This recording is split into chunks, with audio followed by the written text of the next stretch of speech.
Освен нов државен јавен обвинител, земјава добива и нов закон за јавно обвинителство, кој денеска беше усвоен на владина седница.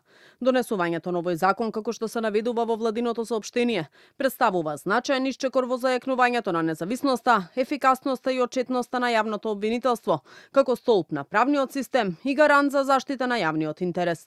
Од владата додаваат и дека законот е резултат на сеопфатен процес на анализа, консултации и усогласување со европските стандарди. За него добиено е и позитивно мислење од Венецијанската комисија, а се предвидува зајакнување на критериумите за избор, оценување, дисциплинска одговорност и разрешување на јавните обвинители. Работата на јавните обвинители ќе се оценува на 3, наместо како досега на 4 години, а оној кој ќе добие негативна оценка ќе поднадлежи и на вонредно оценување во рок од 1 година. Ако и тогаш добие негативна оценка, ќе биде разрешен. Измени како што брифираат Правда има и во постапката за избор на републичкиот обвинител. Сите кои ќе конкурираат за оваа функција ќе треба да објават своја програма за работа, а јавни треба да бидат и мислењата за кандидатите кои ги дава Советот на јавни обвинители.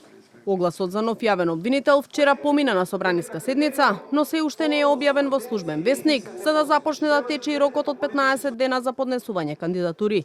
Во меѓувреме, како што брифираа од Правда, испратен е и допис до собранието, во кој се бара од сите парламентарни партии и независни пратенички групи да номинираат по 2 члена во работната група која ќе работи на измените во изборниот законник.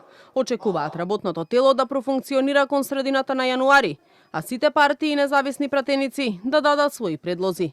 Клучните измени ќе се однесуваат на препораките од ОПСЕ ОДИХР, а дали во него ќе се најдат и барањата за една изборна единица и промената на начинот на финансирање на изборните кампањи, од Правда велат дека ќе зависи од предлозите на партиите.